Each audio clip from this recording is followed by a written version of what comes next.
semua persiapan dilakukan oleh para orang tua. Sehingga orang tua yang sudah ya nggak berat kan begitu ya. Saksikanlah kajian Islam ilmiah di Roja TV dan Radio Roja.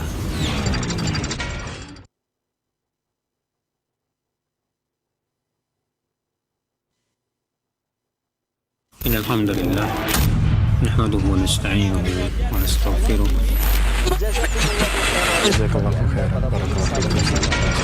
Roja TV, saluran tilawah Al-Quran dan kajian Islam.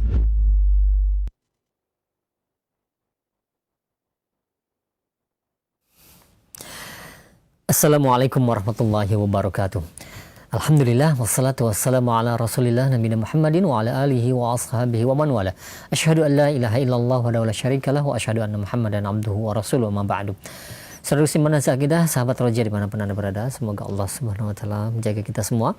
Alhamdulillah, di kesempatan pagi hari ini kita dapat bersua kembali dan kita akan ikuti bersama kajian ilmiah yang kami hadirkan secara langsung dari pembahasan rutin, pembahasan mengenai remaja, diambil dari buku yang berjudul dengan Ada Apa Dengan Remaja, disampaikan oleh penyusunnya langsung, yaitu Al-Ustaz Abu Ihsan Al-Maidani hafizahullah. Dan alhamdulillah beliau berkenan kembali untuk kita semua meluangkan waktunya untuk menyampaikan faedah-faedah dari buku dan pertemuan kita di kesempatan pagi hari ini. Dan seperti biasa, setelah materi akan disampaikan, kami akan buka sesi interaktif, sesi tanya jawab bagi Anda yang ingin bertanya perihal pembahasan kita di kesempatan pagi hari ini. Silahkan bisa mengirimkan pertanyaan melalui layanan pesan WhatsApp di nomor 0218236543. Baik, kita akan simak bersama materi yang akan disampaikan kepada Ustaz. Kami persilahkan. Assalamualaikum warahmatullahi wabarakatuh. Alhamdulillah, nahmaduhu wa nasta'inuhu wa nastaghfiruh. Wa na'udzu billahi min syururi anfusina wa sayyiati a'malina may yahdihillahu fala mudhillalah wa may yudlil fala hadiyalah. Asyhadu an la ilaha illallah wahdahu la syarikalah wa asyhadu anna Muhammadan abduhu wa rasuluh. Ya ayyuhalladzina amanu ittaqullaha haqqa tuqatih wa la tamutunna illa wa antum muslimun. Amma ba'du. Para pemirsa, sahabat Roja, kaum muslimin dan muslimat yang dimuliakan Allah. Pertama, tentunya kita bersyukur kepada Allah Subhanahu wa Ta'ala atas nikmat yang Allah berikan kepada kita semua. Kemudian salawat dan salam atas Nabi kita Muhammad sallallahu alaihi wasallam, keluarga beliau, sahabat beliau, umat beliau sampai hari kemudian. Para pemirsa, sahabat Roja, kaum muslimin dan muslimat yang dimuliakan Allah, pagi ini kita akan melanjutkan pembahasan yang kita angkat dari buku Ada Apa Dengan Remaja. Kita sampai pada permasalahan atau pembahasan bab problematika remaja. Ya, kita kemarin membicarakan tentang beberapa hal yang muncul pada diri remaja dan bagaimana cara untuk menghadapinya. Berikut kita akan membahas sikap bijak yang diperlukan untuk menghadapi masalah-masalah yang didapati pada remaja. Tentunya menghadapi problematika remaja yang sangat banyak hari ini, ya, maka sikap bijak orang tua sangat diperlukan. Ya, orang tua harus menjadi pihak yang paling bijaksana, ya paling sabar, ya paling kita katakan santun dan bijak. Orang dewasa perlu memahami karakteristik masa perkembangan anak-anak mereka, termasuk remaja. Kemudian berusaha memberikan membimbing dengan cara yang positif, pendekatan positif. Ya, bukan negatif. Kalau pendekatan negatif cenderung kita fokus kepada kesalahan-kesalahannya. Ya, fokus kepada perilaku-perilaku buruknya. Ya. Nah, jadi membimbingnya dengan cara yang positif, ya, lebih memilih pendekatan positif daripada meninggalkannya ataupun menjauhinya. Ya, ataupun menyingkirkannya. Karena kita anggap dia sebagai biang masalah, ya, atau sumber muskilah, ya. Kalau kita meninggalkannya, maka ini artinya kita memberi jalan ke orang lain untuk membimbingnya, ya. Itu adalah jalan bagi orang lain untuk membimbingnya. Ya, maka daripada meninggalkannya untuk dibimbing oleh orang lain, maka kita, ya, orang tua yang paling berhak di sini. Karena kita nggak tahu ya orang lain itu bisa dipercaya atau tidak. Yang kedua, apakah bisa menyimpan rahasia anak-anak kita atau tidak? Ya, nah demikian. Yang ketiga, anak kita itu sebenarnya bisa menerimanya atau tidak. Ya, mungkin dia bisa menerima orang lain di awal, tapi tidak di kemudian hari. Ya beda ya, karena hubungan anak dan orang tua ya. Bondingnya pasti beda dengan hubungan dia dengan orang lain. Ya, nah demikian. Jadi tugas orang tua adalah mendampingi ya anak-anak mereka, terutama remaja. Ya, saat mereka berubah ya dari usia anak-anak yang labil dan negatif menjadi fase orang dewasa yang penuh, yang sudah berhadapan dengan tanggung jawab. Ya, seperti yang sudah kita bahas sebelumnya. Menanamkan rasa tanggung jawab pada anak itu mungkin bukan hal yang mudah. Ya. Nah, demikian. Namun dengan cara yang bertahap dan dengan cara yang ya tentunya bijaksana. Ya, nah, salah satu kesalahan orang tua adalah mereka tidak mampu memposisikan diri dalam menghadapi sikap anak yang memasuki usia remaja. Ya. Nah, apakah ia masih anak-anak atau sudah menjadi orang dewasa yang matang? Ya, karena memang masa remaja itu masa di antara keduanya. Ya, masa transisi. Nah, permasalahan mulai muncul ketika orang dewasa ataupun orang tua di sini ya memperlakukan anak remajanya tidak sesuai dengan karakter si anak. Misalnya masih disikapi seperti bocah, ya, misalnya terlalu mendikte, terlalu intervensi pada ranah-ranah pribadi. Yang mana remaja itu kan dia merasa sudah menjadi manusia independen ya, walaupun dia belum bisa independen. Ya, tapi ya begitulah ya, dia menuju ke situ sebenarnya. Nah, ketika orang tua terlalu mencampuri misalnya intervensi yang terlalu berlebihan ataupun kita katakan mencampuri ranah pribadi ini ya, nah kadang-kadang di situ ya muncul ketidaknyamanan pada diri remaja itu. Ya, banyak orang tua yang tidak menghargai hak privasi anak-anak remajanya. Ya, sehingga atau dia tidak punya kepercayaan sama sekali kepada anak remajanya. Sehingga anak remaja ini merasa dia nggak dipercaya sama orang tuanya. Ya, nah demikian. Jadi timbullah kerenggangan ya, kesenjangan antara hubungan antara anak dan anak remaja dan orang tuanya. Nah, disinilah pentingnya ya orang tua itu memposisikan diri dengan benar. Ya, nah kita lepas belum bisa tentunya, pasti remaja belum bisa dilepas, masih tahap ya kita dampingi atau ditempel ya. Nah, karena mereka belum sepenuhnya dewasa, belum sepenuhnya sempurna akalnya ya, maka sering kita sampaikan remaja itu ya makhluk yang akalnya belum sempurna tapi kekuatannya sudah ada, dia sudah punya kekuatan ya. Nah, untuk melakukan apa yang ada di kepalanya. Sementara isi kepalanya belum sempurna. Cara berpikirnya juga masih jauh dari sempurna. Nah, ini kan bahaya, apalagi kalau dilepas.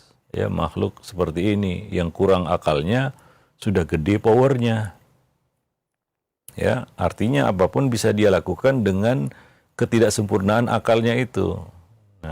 Nah, ini yang harus diantisipasi oleh orang tua menghadapi remaja. Bagaimana? Nah, ini perlu memposisikan diri dengan baik ya. Nah, demikian. Ya, jadi salah satu tugas orang tua adalah menanamkan kepercayaan pada diri anak kepada mereka. Ya, nah menanamkan kepercayaan pada diri anak kepada orang tuanya. Dan itu nggak mudah. Yang membuat anak percaya kepada orang tuanya. Bukan artinya di sini anak selalu ngangguk-ngangguk di depan orang tuanya, enggak. Banyak sih anak yang depan orang tuanya ngangguk-ngangguk aja dia. Iya, iya, iya, tapi dalam hatinya enggak iya. Ya dia ngangguk-ngangguk padahal sebenarnya hatinya menggeleng. Karena dia tidak begitu percaya atau belum punya kepercayaan penuh kepada orang tuanya. Ya, nah jadi menanamkan kepercayaan pada diri anak kepada kita itu perlu kita katakan cara yang benar ya, cara yang bijak. Sehingga kata-kata kita itu betul-betul ampuh, sakti di depan dia. Ya, nah walaupun dia nggak perlu iya-iya di depan kita atau ngangguk-ngangguk di depan kita, enggak. Ya, kadang-kadang menandakan orang paham itu bukan karena anggukan kepalanya juga atau karena ucapan lisannya iya-iya, enggak. Berapa banyak orang dinasihati iya-iya aja dia. Tapi sebenarnya dalam hatinya mengatakan tidak. Itu bisa dilihat ya, setelah selesai nasihat dia nggak berubah. Nggak ada perubahan apapun pada dirinya, padahal udah dinasihati, udah diomongi. Ya, itulah yang disebut dalam hadis Nabi SAW mengatakan, wailun lil aqma'il qaul. Celakalah orang-orang yang sifatnya itu aqma'ul qaul. Apa itu aqma'ul qaul? Yaitu orang-orang yang masuk telinga kanan, keluar telinga kiri. Itu istilahnya ya, yang tepat untuk menerjemahkan ataupun mengartikan aqma'ul qaul. Ya. Nah, demikian. Masuk telinga kanan, keluar telinga kiri. Ya, kenapa orang itu nggak menerima nasihat kita? Mungkin karena ketidakpercayaannya. Demikian juga anak. Kurang percaya mungkin ya. Ya, kurang percaya dia sama omongan kita. Ya, misalnya menaruh kepercayaan anak pada omongan kita berkaitan dengan gadget misalnya. Ya, bagaimana kita bisa membuatnya percaya bahwa gadget itu berbahaya, mudaratnya lebih banyak daripada manfaatnya. Kita omongi seperti itu, anak dengar, mungkin dia ngangguk-ngangguk aja, ya dia mengatakan iya, iya gitu ya. Tapi dia susah percaya, kenapa? Karena orang tuanya juga nggak bisa lepas dari gadget itu. Ya, setiap dia ketemu, selalu gadget itu ada di tangan kedua orang tuanya. Nggak ayahnya, nggak ibunya. Lalu orang tua di sini, ayah maupun bunda ngomong tentang bahaya gadget. Ya, tentang dampak buruk gadget. Mungkin apa yang kita katakan benar. Ya, tapi apa yang dilihat oleh anak itu membuat dia bingung. Ya. Ya, mungkin dalam benaknya ini bahaya katanya, tapi kok ada di tangan orang tua saya terus ya gitu. Dalam hatinya mungkin ya. Nah, anak itu diam aja biasanya kalau diomongi oleh orang tua. Ya sebagian anak ya, ada anak yang reaksioner, ada juga. Ya, nah tapi kebanyakan anak dia diam aja. Tapi kadang-kadang orang tua itu suka terpedaya dengan diamnya anak. Dianggap sudah ngerti, ternyata nggak ngerti ketika anak melakukan yang tidak ya sesuai dengan nasihatnya, dia marah. Ya, karena dalam asumsi orang tua ini anaknya sudah ngerti karena sudah ngangguk-ngangguk dan mengatakan iya. Tanpa melihat masalahnya apa sih sebenarnya, karena anak ini udah diomongi dan ya, dia iya-iya aja begitu ya, tapi kenyataan di lapangan dia nggak iya. Ya mungkin kepercayaan dia terhadap kata-kata kita. Ya, nggak begitu sakti dan ampuh kata-kata kita itu di depannya begitu. Nah, jika dia di dalam praktiknya dia nggak melakukan itu. Ya, nah, jadi langkah pertama orang tua itu yang penting itu bagaimana anak itu percaya gitu ya, bahwa kata-kata kita itu sakti dan ampuh di depannya. Ya, nah demikian. Dan itu kan nggak bisa dipaksakan. Ya, nggak bisa dipaksakan. Manusia nggak bisa dipaksa siapapun dia. Ya, maka Rabbul Alamin Allah mengatakan dalam Al-Quran, la ikraha fiddin, tidak ada paksaan dalam agama. Karena pada dasarnya manusia semuanya ya, siapapun dia, nggak suka dipaksa, nggak suka didikte, nggak suka diintervensi. Karena manusia itu diberi kehendak yang tinggi sama Allah Subhanahu Wa Taala di bawah kehendak Rabbul Alamin. Ya, dia adalah makhluk yang independen memang. Kenapa? Karena dia punya power, yaitu kehendak, ya, kekuatan akal. Ya, sehingga Allah mengatakan la ikraha fiddin, tidak ada paksaan dalam agama. Dalam agama ya. Tidak ada paksaan dalam agama. Maksudnya apa? Masalah agama kan masalah surga neraka. Untuk masuk surga neraka aja Allah katakan nih, pencipta manusia mengatakan tidak ada paksaan. Ya, tidak ada paksaan. Ya. Lasta alaihim musaitir. Dan engkau wahai Muhammad bukanlah orang yang punya kuasa atas mereka untuk memaksa mereka supaya ikut. Ya, itu Nabi ya tidak punya kuasa untuk itu. Karena ayat mengatakan la ikraha fiddin, tidak ada paksaan dalam agama. Ya, itu masalah yang terpenting lah. Itu masalah surga neraka saja. Manusia itu nggak mau dipaksa juga dia. Manusia nggak mau dipaksa. Kadang-kadang itu yang kita lihat ya, orang itu udah tahu ini baik. Ya, kita dipaksa gimana pun dia kadang-kadang nggak memilih itu ya.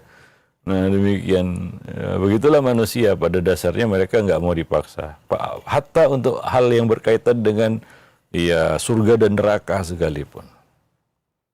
Ya, nah demikian. Ya, jadi begitu juga setiap orang, anak-anak kita juga demikian. Ya, manusia pada dasarnya nggak suka dipaksa-paksa begitu ya. Maka ya kewajiban orang tua adalah bagaimana bisa merebut hati anak, ya, sehingga dia itu mengikuti instruksi kita, apa yang kita arahkan, kita bimbingkan tanpa merasa terpaksa. Ya, begitu pendekatan Nabi kepada anak-anak dan remaja. Ya, Nabi ya tidak memaksa mereka. Tapi Nabi mengarahkan. Nabi membimbing. Ya, Nabi menunjuki. Memang itulah tugas Nabi. Ya, bahkan dalam bab konteks pendidikan. Tapi kenapa anak-anak itu ikut gitu ya? Karena mereka percaya. Kita ikut seseorang, kita beli satu produk karena kita percaya. Ya, walaupun ya, produsennya tidak berlebihan di dalam mengiklankan produk-produknya. Tapi ini masalah trust, kepercayaan. Ya. Nah, bagaimanapun dipromosikan ini itu ya, kalau orang nggak percaya, ya nggak beli juga dia.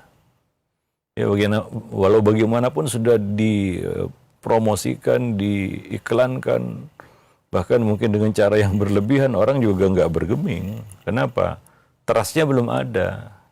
Bukan nggak percaya sama sekali, nggak. Tapi mungkin dia kurang aja. Ya, nah, begitulah dia. Ya, para pemirsa, sahabat Roja, kaum muslimin dan muslimat yang dimuliakan Allah. Jadi yang perlu kita taklukkan pada anak-anak kita ini adalah hatinya, ya, hatinya. Ya, nah, dia akan ikut dan mengikuti apa yang ya, kita instruksikan, kita bimbingkan. Ya, nah demikian. Wallahu a'lam bishawab. Ya, memaksa itu mungkin dia ya, mau ya, dipaksa ya, dipaksa ini. Akan tetapi kalau dasarnya cuma itu, ya ada masanya dia akan meninggalkan itu semua. Ya, karena dasarnya awalnya dia melakukan itu karena terpaksa. Ya, itu tidak akan bertahan lama. Ya, itu tidak akan bertahan lama. Perkara itu tidak akan bertahan lama. Suatu amal yang kita terpaksa melakukannya, ya walaupun kita melakukannya, tapi kemungkinan besar tidak langgeng ya. Tidak bertahan lama. Ya, dawamnya itu pasti akan susah. Dawam itu artinya kesinambungannya. Ya, tentunya kita tidak ingin ya anak-anak itu cuma nurut di depan kita aja, atau ketika kita bersikap keras padanya. Sampai berapa lama lah kita bisa seperti itu kepada anak-anak itu. Ada masanya kita lemah, nggak bisa keras lagi seperti dulu, nggak bisa maksa-maksa lagi seperti dulu. Nanti kejadiannya bisa berbalik ya. Nah demikian. Tapi kalau dilakukan itu dengan kerelaan dan karena dia percaya sama kita, itu akan bertahan dan awet insya Allah. Kan begitu ya. Nah, itu menjadi pelajaran yang akan terus dikenangnya mungkin sampai akhir hayatnya. Tapi kalau terpaksa dalam kepalanya, kapan saya bisa lepas dari ini? Manusia semuanya seperti itu. Kalau dia lakukan sesuatu itu terpaksa. Dalam kepalanya apa? Kapan saya bisa lepas dari hal ini? Karena itu menjadi beban baginya. Ya, seperti duri dalam daging. Ya, walaupun sudah nggak nampak lagi, tapi tetap sakit dia. Ya, nah demikian. Wallahu a'lam bishawab. Dan untuk mengambil hati anak itu nggak mudah. Ya, maka ya kalau bisa ya jangan buat hatinya tersinggung dan sakit gitu ya. Nah, demikian. Ya, itu proses untuk bisa mendapatkan kepercayaan dari anak. Ya, karena kita katakan tujuan kita yang menjadi purpose kita itu adalah bagaimana nasihat kita itu ampuh, diterimanya, dan dilakukannya demi kebaikannya, kan begitu. Itu kan yang menjadi tujuan kita. Itu goals kita kan, gitu ya. Nah, demikian. Tapi kalau kita maunya sesuatu yang kadang-kadang fata morgana ya, anak kelihatannya aja nurut padahal enggak. Ya bisa aja dengan cara mungkin kekerasan atau paksaan ataupun ya di bawah ancaman, ya intimidasi, dan di bawah sanksi-sanksi yang berat baginya ya mungkin dia ya untuk waktu yang ya singkat dia nurut aja, tapi ya wallahu alam apakah ya di kepalanya dia akan mempertahankan hal itu sampai akhir hayatnya, atau kapan sih saya bisa lepas dari ya hal yang memberatkan saya ini. Wallahu alam bissawab. Ya, nah demikian. Nah, maka ya kita katakan ya kasih sayang itu adalah modal penting dalam pendidikan. Makanya Nabi memerintahkan ya kepada para pemuda yang mau menikah, carilah wanita yang penyayang, al-wadud, ya, kemudian baru al-walud, ya subur. Kenapa penyayang dulu disebutkan Nabi? Karena ini modal penting untuk seorang ibu ya menjadi pendidik yang baik. Karena tugas itu adalah tugas intinya. Walaupun ya kita katakan melahirkan anak adalah salah satu kodrat wanita ya. Ya, kodrat wanita. Kita tidak katakan itu tugas wanita, enggak. Itu kodrat wanita. Wanita yang memang dikodratkan untuk itu, untuk melahirkan. Ya, nah demikian. Ya, itulah sifat al-walud, yaitu subur. Ya, nah karena kodrat wanita itu melahirkan. Tapi tidak cukup hanya itu, kata Nabi. Ya, perlu sifat yang selanjutnya, yaitu wadud, penyayang. Ini adalah modal penting bagi seorang wanita ya ketika dia sudah jadi ibu untuk mendidik. Nggak bisa mendidik tanpa kasih sayang. Ya, nah demikian. Dan kasih sayang itu ya minimal kita tunjukkan ya. Ini dasar alas kasih sayang itu adalah tanpa amarah. Ya, ya kita kasih sayang berlemah lembut tapi tiap hari marah. Ya, itu kontradiktif ya. Nah demikian, ya kita apa adanya, ya nggak lebay juga dalam menunjukkan saya, tapi kita adalah orang tua yang bisa menahan emosi, ya tidak mudah tersulut emosinya, mendidik dia tanpa amarah, itu adalah bentuk kasih sayang. Ya maka kita sampaikan berulang-ulang di dalam program ini dan di dalam kesempatan-kesempatan yang lainnya, bahwa mendidik anak tanpa amarah itu adalah titik nol pendidikan. Pendidikan harus berangkat dari situ. Nggak ada pendidikan yang bisa kita sampaikan dengan marah-marah. Itu menunjukkan kasih sayang itu sebenarnya tidak ada mungkin. Atau kurang. Ya. Nah demikian. Wallahu a'lam bishawab. Jadi Nabi mengatakan carilah wanita ya, yang penyayang. Karena itu adalah modal penting bagi dia untuk mendidik anak. Itu tugasnya. Tugas utama seorang wanita itu ya, setelah dia sebagai kodratnya sebagai wanita melahirkan anak adalah mendidik anak. Dia adalah madrasah pertama bagi keluarga, bagi anak-anaknya. Ya walaupun ini tugas juga ada di pundak ayah ya. Ya tapi ya mungkin intensitas bertemu anak itu lebih banyak ibu ya daripada ayah. Maka dia adalah ya istilahnya yang paling diandalkan lah di dalam mendidik anak. Ya akan berantakan kalau ibu gagal jadi pendidik. Itu musibah besar dalam pendidikan anak. Ketika ibu ya gagal menjadi pendidik. Ya, nah maka Nabi pesankan kepada para lelaki ya, kaum pria ketika mencari istri, carilah wanita yang punya sifat penyayang. Nah demikian, wallahu a'lam bishawab. Tujuannya apa sebenarnya dari sifat penyayang yang perlu kita tunjukkan kepada anak? Yaitu menanamkan rasa nyaman pada anak hingga dia percaya sama kita. Dan itu adalah satu step ya, langkah awal gitu. Ya. Yaitu dia percaya sama kita. Dan itu nggak mudah ya.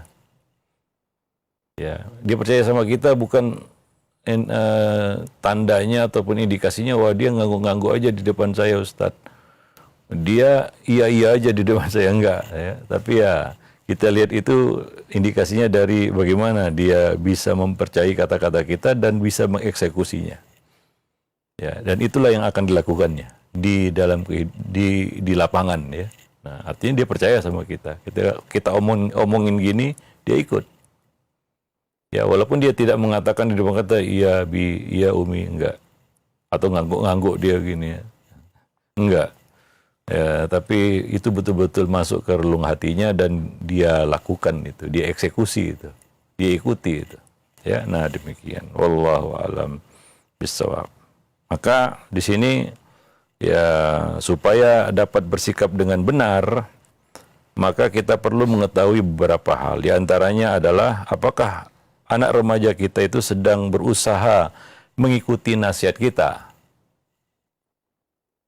Maka jangan buru-buru. Kadang-kadang kita nasihati anak, ya saat itu kita omongin, saat itu juga dia harus ikuti kata-kata kita. Enggak, manusia juga perlu berusaha untuk mengikuti nasihat orang lain. Ya kita juga sama sebenarnya. Kita nasihati orang kan enggak langsung eksekusi juga. Ya, nah demikian ya, perlu waktu untuk berpikir, perlu waktu untuk mencerna, memahami ya maksudnya gimana begitu ya. Nah itu bisa kita lihat gelagat anak tersebut, apakah dia sedang berusaha untuk mengikuti nasihat kita. Kalau dia sedang berusaha, jangan dibebani, ya, jangan digandoli istilahnya. Lalu dipaksa-paksa, ayo cepat ini.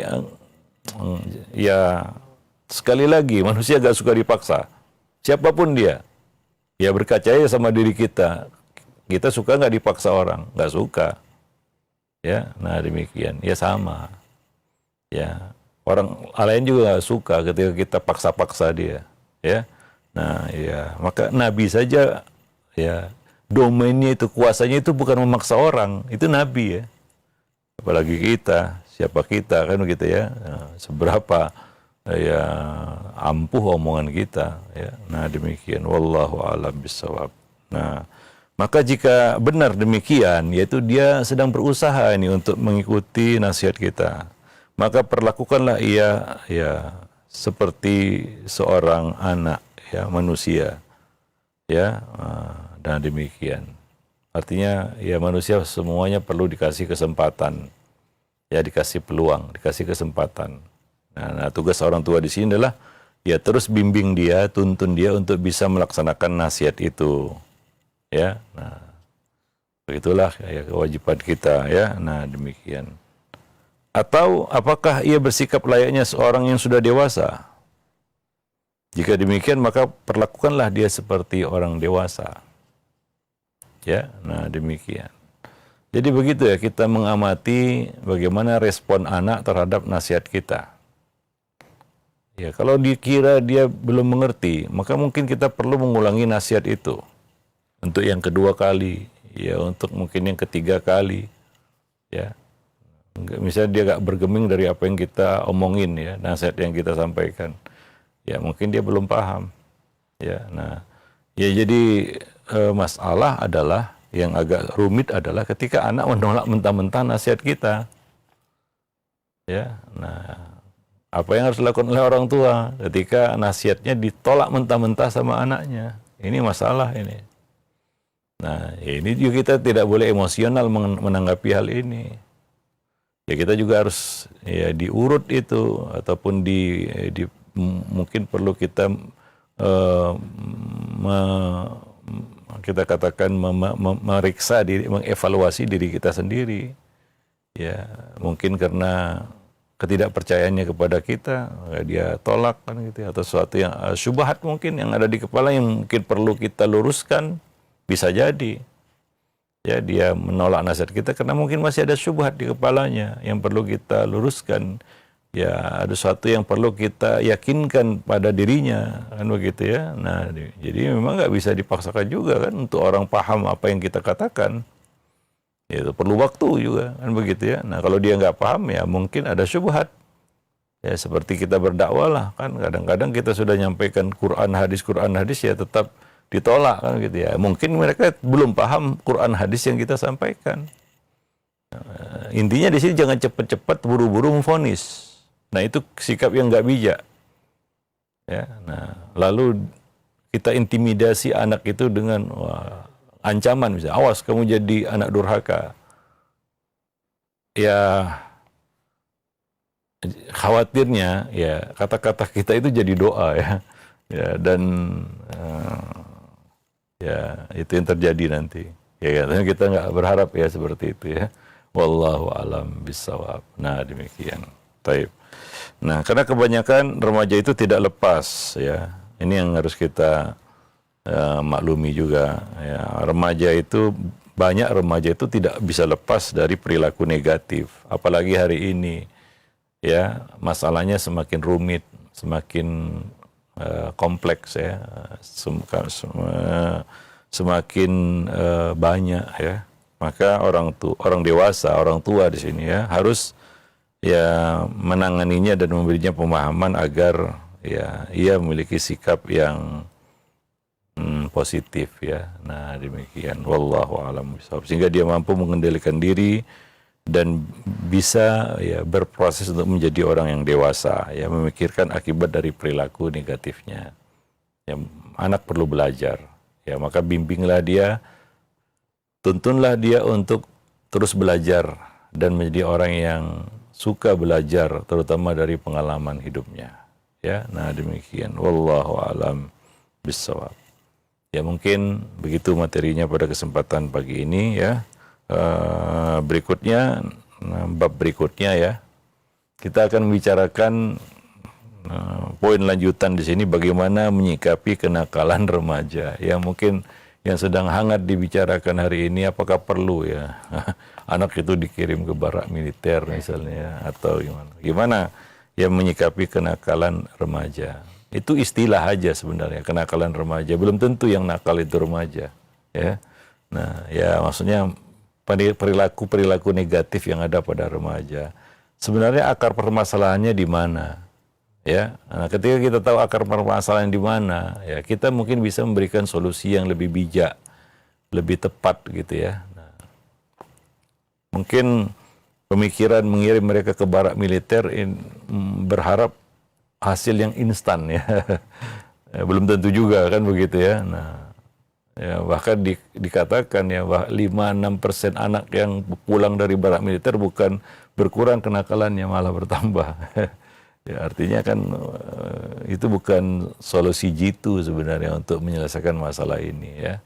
Nah, akan kita bicarakan nanti pada pertemuan yang akan datang insyaallah. Nah, demikian saja. Aku lu qauli hadza, astaghfirullah li wa lakum lisairil muslimin, innahu huwal ghafurur rahim. Alhamdulillah.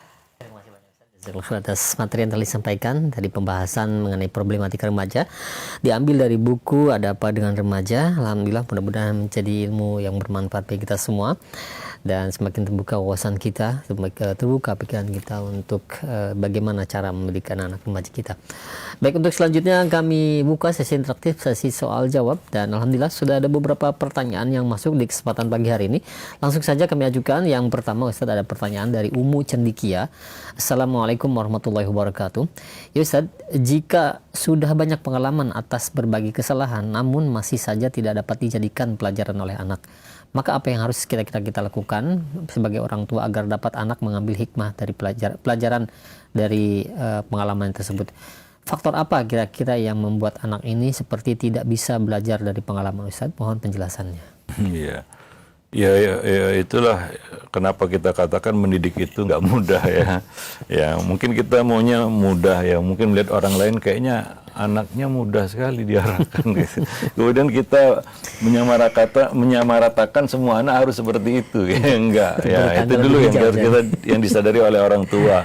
Anak itu juga berbeda-beda. Mungkin kita punya lebih dari satu anak, ya tingkat kemampuannya untuk memahami perkataan aja berbeda ya. Nah, untuk memahami perkataan ini ya, apalagi nasihat ya, itu yang lebih rumit untuk dipahami kan begitu. Nah, itu antara anak-anak yang bersaudara kan begitu ya. Jadi nggak bisa disamakan. Artinya memang setiap anak itu menjadi PR bagi orang tuanya ya. PR kehidupan ini. Ya, maka gak usah mengeluhkan anak juga. Ya, dia akan datang dari Allah Subhanahu wa taala dengan sifat karakter yang telah Allah tuliskan di dalam perut ibunya, kan begitu ya. Nah, apa kita mau request gitu. Nanti anak yang lahir ini sifatnya begini ini mau saya begini, enggak ya. Itu memang ya makanya dikatakan fitnatur rajuli fi ahlihi ya wa auladihi wa malihi wa jarihi gitu ya. Fitnah yang menimpa seseorang, fitnah ini ujian maksudnya. Itu datang dari keluarga. Nabi sebutkan anak gitu ya. Anak ya. Ya.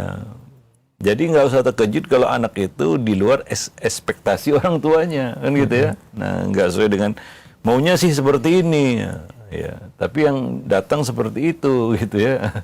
Nah, atau sebagian orang ya memang ada sih faktor genetika, tapi ya nggak bijak juga ya setiap ada perilaku menyimpang negatif pada anak. Ini siapa yang ditirunya ini? Bapaknya atau ibunya? Ya pasti ada pengaruh genetika kita katakan. Tapi itu nggak boleh dijadikan alasan juga ya. Nah demikian. Itulah kenyataan yang harus kita hadapi gitu ya. Itulah tugas kita. Nah mungkin si anak ini termasuk orang yang manusia yang lambat untuk bisa memahami ya. Memahami nasihat, ya mungkin perlu diulang-ulang satu. Ya mungkin ya kalau kita berkaca ya pada diri kita, mungkin cara saya monoton. Ya dari dulu ke dulu, dari dulu sampai sekarang ya. Ya mungkin caranya gitu-gitu aja kan begitu ya. Nah mungkin pendekatan yang harus dirubah. Ya, nah mungkin ya itu yang harus kita lakukan. Ya, coba rubah cara pendekatan kita. Ya, mungkin selama ini cara pendekatan kita kepada anak pendekatan negatif. Ya, selalu yang disorot itu kesalahannya, lalu ya selalu dihadapkan kepada sanksi dan hukuman, dipotong uang jajan, bahkan di ini di itu ya. Dia selalu berhadapan dengan itu, kan begitu ya. Mungkin sementara pendekatan negatif tidak pernah tersentuh. Ya, ke dirinya, nggak pernah diapresiasi kebaikannya, sisi positifnya.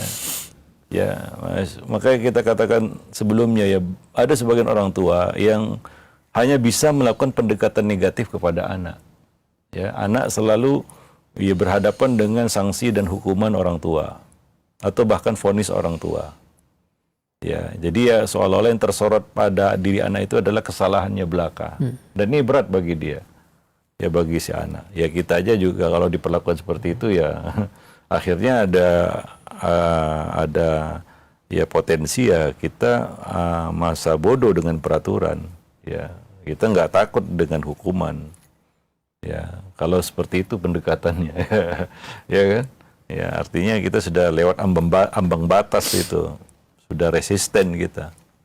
Ya, karena kita sudah jenuh dengan itu. Ya, kita sudah lewat ambang batasnya. Ya, kita nggak takut lagi dengan, ya wajar aja kalau anak itu ya paling dihukum lagi katanya, paling disanksi lagi, paling dikatakan ini dan itu, ya. Nah, jadi makanya, jadi dianggap remeh lah dengan aturan-aturan kita, nah, dengan ya peraturan-peraturan yang kita buat, bahkan dengan omongan yang kita ucapkan. Ya, kalau seperti itu pendekatannya. Nah, mungkin metodenya yang mungkin harus diganti, kan begitu ya. Nah, ya, atau faktor lain. Ada faktor eksternal yang menghalangi, ya. Misalnya apa? Pengaruh lingkungan yang lebih kuat daripada pengaruh orang tua. Iya. Ya, pengaruh lingkungan yang lebih kuat daripada pengaruh orang tua. Ya, sehingga anak itu ya lebih terinfluence dengan ya lingkungannya, dengan teman-temannya, ya. Jadi nggak seimbang di situ. Apalagi ya ini diperburuk ya. Sebagian orang tua yang rivalan sama anak, dia anggap anaknya itu rivalnya gitu ya. Nah, ini agak jadi rumit gitu. Nah, demikian. Wallahu a'lam bishawab. Ya. Jadi itu faktor-faktornya. Jadi ya kita harus lihat satu masalah itu dari berbagai ya sudut pandang ya, dari berbagai macam perspektif, jangan dari satu saja. Iya. Ya, nanti kita akan buru-buru menyalahkan anak bahwa anak ini yang bermasalah, ya padahal mungkin belum tentu juga ya. Nah, demikian, wallahu alam. Itulah sikap bijak namanya ya. Sehingga kalau orang tua kecewa terus pembawaannya ya, maka bisa ditebak. Ya, ujung-ujungnya dia pasti akan marah-marah melulu isinya. No. Ya, karena orang kecewa itu ya ujungnya marah. Ya, nah demikian. Wallahu a'lam bishawab. Iya, baik. Demikian ya untuk Umu Cendikia atas jawaban dari pertanyaan Umu, dan mudah-mudahan dari jawaban Ustaz menjadi ilmu yang bermanfaat untuk Umu dan untuk kita semua juga. Dan selanjutnya ada pertanyaan kembali Ustaz dari Ibu Tia. Ya, beliau bertanya, ya Ustaz, anak saya umur 27 tahun saat ini. Nah, ini ada yang menarik Ustaz. Saya merasa ibu yang sudah gagal dalam mendidik anak, katanya. Nah, sehingga ya saya sekarang menjadi anak yang tidak sesuai dengan harapan saya. Yang ingin saya tanyakan, apa masih bisa anak saya menjadi anak yang baik, yang tidak suka marah-marah, dan bagaimana cara mengambil hati anak saya agar anak saya menjadi lembut hatinya, Ustaz? Ya, 27 itu sudah manusia independen ya, dewasa itu bukan. Ya, tetap statusnya tetap anak kita, tapi bagi dia itu dia bukan fase anak-anak lagi ya. Ya, dia bukan fase anak-anak lagi itu. Remaja juga bukan gitu ya. Dia sudah menjadi manusia yang independen, dia berdiri sendiri, dewasa ya, dalam artian yang penuh. Ya, sempurna akalnya dan fisiknya, kan begitu ya. Nah, yang kedua tadi, ungkapan saya merasa jadi orang tua yang gagal. Merasa gagal ini nggak perlu diungkapkan juga. Ya, jangan pernah, sering kita sebenarnya ungkapkan. Betul. Ya. Jangan pernah merasa gagal. Ya. Kenapa? Harus merasa bersalah.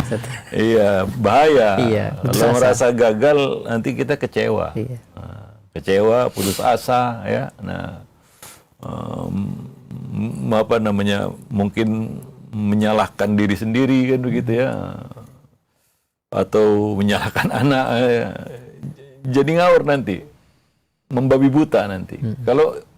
Kalau narasinya gagal ini, jangan katakan seperti itu. Tapi ya sadarilah kita banyak salah. Iya, itu wajib. Ya.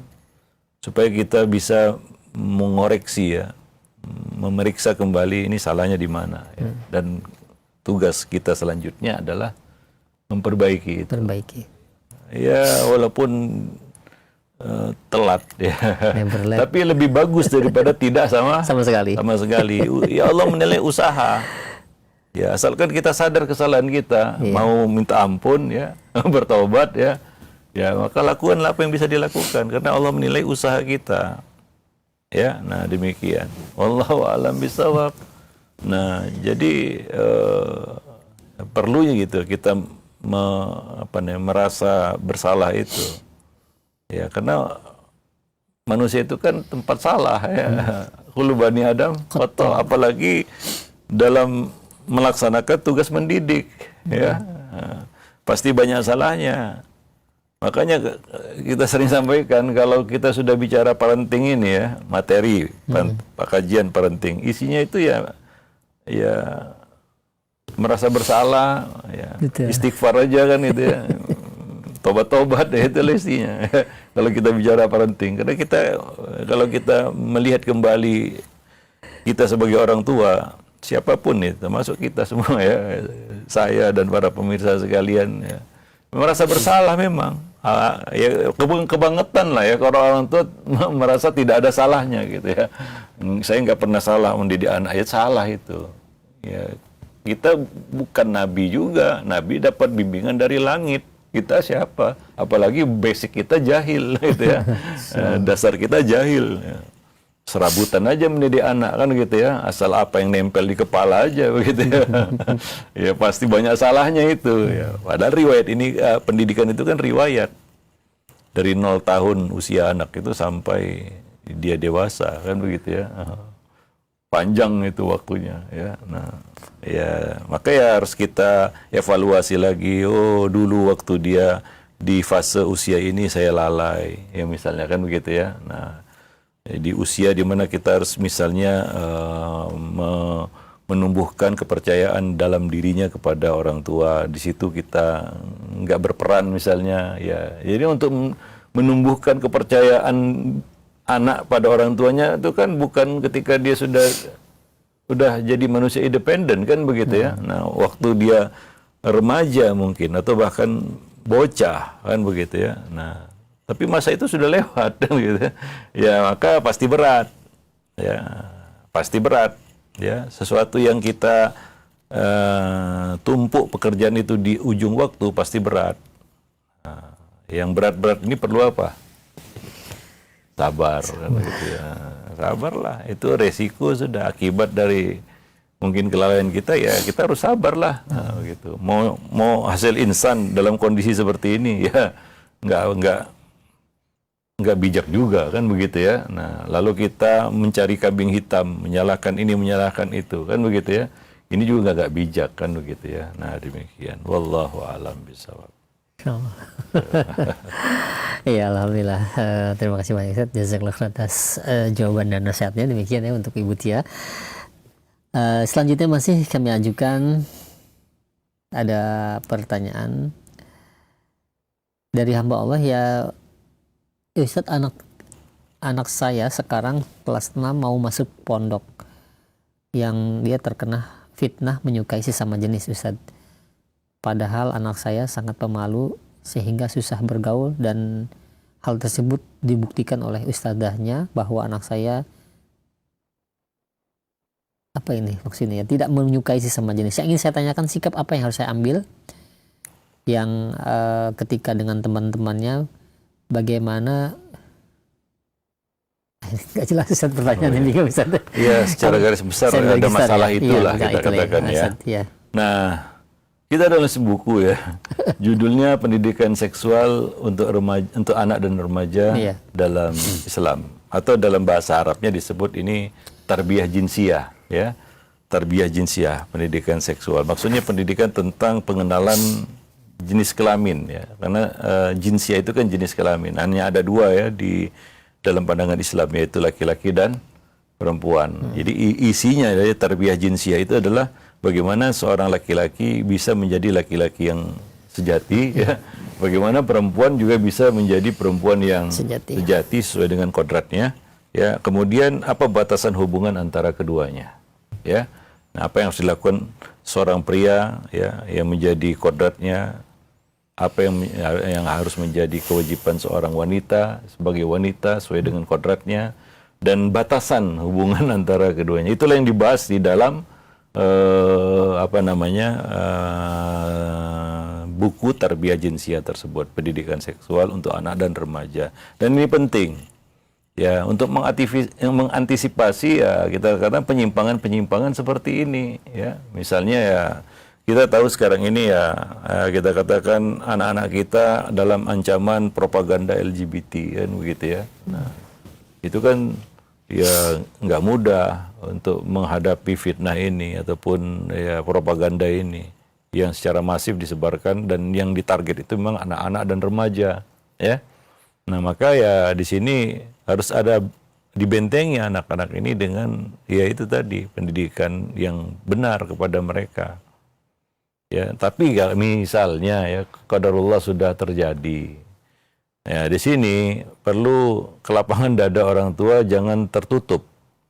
Banyak orang tua yang tertutup. Mungkin merasa ini aib, kan begitu ya. Nah, kemudian apa yang terjadi?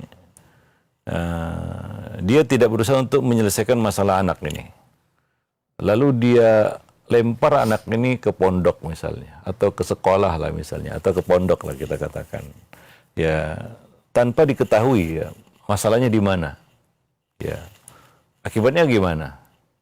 Ya, masalah ini justru merugikan orang lain. Nah, anak-anak yang lain. Nah, ini kan penyakit. Ya, penyakit jiwa itu menular juga.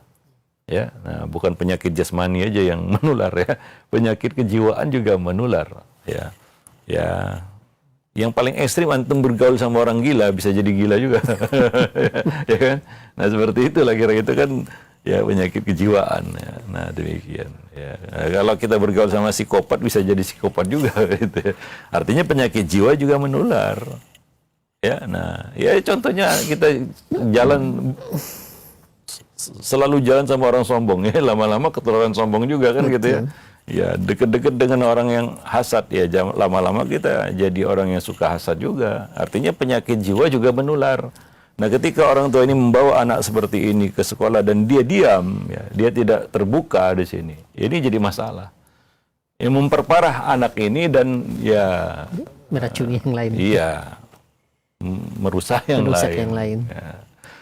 Nah, demikian ya kan bukan seperti itu yang diharapkan. Akhirnya apa? Anak ini ya kerjanya itu pindah dari sekolah ke sekolah gitu ya. Karena di sini kebongkar kasusnya, di sini kebongkar dan banyak seperti itu. Iya. Nah, orang tua diam. Iya. Ya.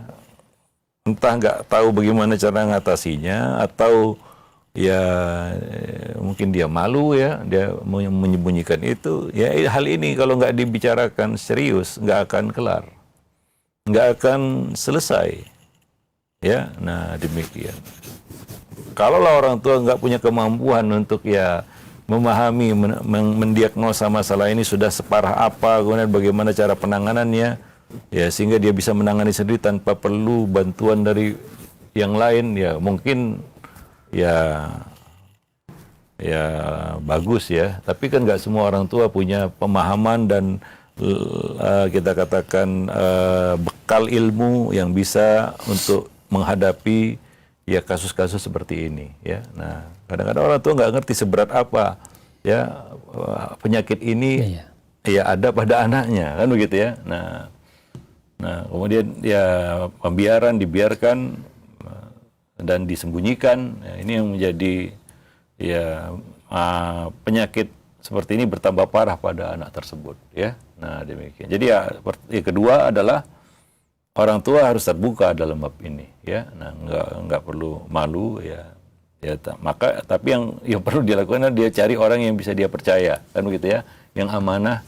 Kalau dia nggak bisa menangani sendiri ya, yang untuk bisa menyelesaikan masalah yang ada pada anak ini. Ya, nah demikian. Ya, mungkin psikolog atau ya semacamnya ya. Ya karena ini nggak mudah memang. Ya, nah demikian. Wallahu a'lam bishawab. Ya, alhamdulillah, terima kasih banyak Ustaz. Jazakallahu khairan atas jawabannya. Demikian. Dan selanjutnya ini ada pertanyaan Ustaz dari seorang anak ini Ustaz. Beliau bertanya, ya Ustaz, bagaimana cara menasihati orang tua yang terlihat putus asa Ustaz, dan pernah juga mengatakan ingin bunuh diri karena memikirkan kondisi ekonomi anaknya yang kekurangan dan orang tua bersedih tidak dapat membantu anaknya tersebut Ustaz. Jazakallahu khair. Ya, manusia itu perlu saling menguatkan satu sama lainnya ya. Baik itu posisi kita sebagai anak atau orang tua ya, jangan buat orang lain putus asa. Ya, nah demikian saling menasihati, itulah dia purpose dari kehidupan. Hidup ini tentang saling lah ya. Ya, kalau orang tua kita perlu nasihat ya nasihati kan begitu ya. Manusia perlu dihibur, iya. Nabi aja dihibur sama Allah Subhanahu wa taala, kan begitu ya. Hiburan yang paling baik yang pernah Allah berikan kepada nabinya apa? Itu Allah sebutkan dalam surat Al-Qalam ya. Nun wal qalami wa ma yasturun. Ma anta bi ni'mati rabbika bimajnun wa inna laka la ajran ghaira mamnun. Nun, dan demi pena dan apa yang dituliskannya. Sesungguhnya engkau wahai Muhammad dengan nikmat Allah pada dirimu bukanlah orang gila. Ini satu hal yang berat bagi Nabi ya. Dikatakan orang gila. Sebelumnya mereka mengatakan Nabi itu orang yang terpercaya, amanah, dihormati. Ya, luar biasa penghormatan mereka kepada Nabi. Sebelum jadi Nabi ini ya. Ya, di samping itu beliau adalah cucunya Abdul Muttalib, orang yang paling dihormati sekota Mekah. Ya. Itu kedudukan beliau ya. Nah demikian. Secara pribadi, personal juga Nabi itu disukai. Ya. Nah orang yang amanah, pokoknya nyenengin lah gitu ya. Nah semua itu berubah ya. Ya ketika Nabi berdakwah, ya menyerukan mereka kepada tauhid. Lalu berganti itu semua dengan sebutan gila. Itu. Ya itu berat sekali memang. Ya, nah demikian. Berat itu. Dan itu kan tekanan dari masyarakat ya. Ya dari masyarakat ya, dari lingkungan. Nggak mudah itu ya. Nah demikian. Tapi Allah hibur nabinya. Ma anta bi ni'mati rabbika bimajnun. Bagaimana hiburan Allah? Wa innaka la ajran ghairu mamnun. Sungguhnya bagimu wahai Muhammad pahala yang tidak putus-putus nanti di akhirat. Artinya apa di sini? Hiburan terbaik itu adalah akhirat. Ya, surga. Menumbuhkan harapan di hati manusia bahwa dia bisa masuk surga. Bahwa dia akan mendapatkan kenikmatan yang lebih besar daripada apa yang dia lihat di dunia, sehingga bisa melepaskan kesempitan yang menghimpit hatinya. Ya kan masalahnya seperti itu ya. Nah, itulah hiburan terbaik. Ya, hiburlah manusia dengan akhirat, dengan surga. Ya, nah itulah salah satu hikmah kenapa surga itu diceritakan di dalam Al-Quran ya. Sebagai hiburan itu ya. Nabi dihibur oleh Allah dengan akhirat. Jangan bersedih. Jangan tertekan juga. Bagimu pahala tanpa putus nanti di akhirat. Maksudnya ajar ghairu mamnun ini ya kenikmatan di surga yang ghairu mamnun ya. Tidak ada putus-putusnya kan gitu ya. Nah, itulah hiburan yang terbaik ya. Nah, demikian. Wallahu a'lam bishawab. Ya. Jadi dihiburlah orang tuanya ya, dikasih harapan, itu penting, jangan dibuat putus harapan ya, putus asa. Nah, demikian. Hiburlah dengan akhirat ya, bahwa ya seteruk-teruknya ya nasib kita di dunia ya. Ya, itu tidak apa-apanya dibandingkan dengan apa kenikmatan yang akan didapat di surga. Mungkin ada hadis yang bisa mewakili itu ya, tentang seorang yang paling melarat hidupnya di dunia ya. Nah, tidak ada orang yang lebih melarat darinya, orang yang lebih susah darinya di dunia ya. Nah, ini orang paling melarat ini ya. Orang yang paling susah mungkin sejak lahir sampai ya dewasa dia hidupnya nggak pernah enak, mungkin susah terus ya. Nah, ya mungkin hidupnya identik dengan kesusahan mungkin ya. Ternyata dia penghuni sorga. Ya, takdirnya masuk sorga. Lalu dimasukkan dia ke dalam sorga sesaat saja. Sesaat aja. Dimasukkan, dikeluarkan lagi. Lalu dikatakan kepadanya, apakah kamu pernah merasakan kesulitan, kemelaratan, kesusahan, kesengsaraan? Apa katanya? Tidak ya Rob. Aku tidak pernah merasakan semua itu. Itu baru sekejap aja dimasukkan ke sorga, dikeluarkan lagi. Ya bagaimana kalau itulah tempat tinggal kita selamanya, kan begitu ya. Nah, nggak akan ingat lagi kita segala kesusahan. Jadi kesusahan hidup ini nggak usah perlu dipusingkan juga gitu ya. Ya dijalani aja. Ya, karena kita Muslim punya harapan akhirat. Ya, itulah salah satu ya fungsi utama iman kepada akhirat ya. Ya, bahwa surga itu hak, ya neraka juga hak kan gitu ya. Nah, demikian wallahu alam bisawab. Ya, tumbuhkan harapan di hatinya ya. Jangan buat dia putus asa. Hibur. Ya, manusia perlu dihibur. Ya, salah satu isi Al-Qur'an itu adalah hiburan untuk Nabi sallallahu alaihi wasallam. Nah, demikian. Baik, mungkin itu saja ya. Yang bisa kita sampaikan dalam kesempatan yang berbahagia ini. Lebih dan kurang saya mohon maaf. Aqulu qauli hadza astaghfirullah li wa lakum lisa'il muslimin innahu huwal ghafurur rahim. Nah, alhamdulillah. Terima kasih banyak Ustaz. Sekali lagi jazakallahu khair atas waktu yang telah diluangkan untuk kita semua dan faedah-faedah insyaallah mudah-mudahan banyak yang kita bisa ambil dari pertemuan di kesempatan pagi hari ini, dari pembahasan mengenai problematika remaja, diambil dari buku pembahas yang berjudul Ada Apa Dengan Remaja, disusun oleh Al-Ustaz Abu Salam Al-Maidani hafizahullah taala. Dan mudah-mudahan di kesempatan yang akan datang kita dapat melanjutkannya kembali dari pembahasan ini, masih dalam pembahasan mengenai problematika remaja. Demikian kami undur diri, mohon maaf apabila ada kesalahan. Subhanakallahumma bihamdika asyhadu an la ilaha illa anta astaghfiruka wa atubu ilaik. Wassalamualaikum warahmatullahi wabarakatuh. Simak Radio Roja Bogor 100.1 FM, Radio Roja Majalengka 93.1 FM, Radio Roja Palu 101,8 FM.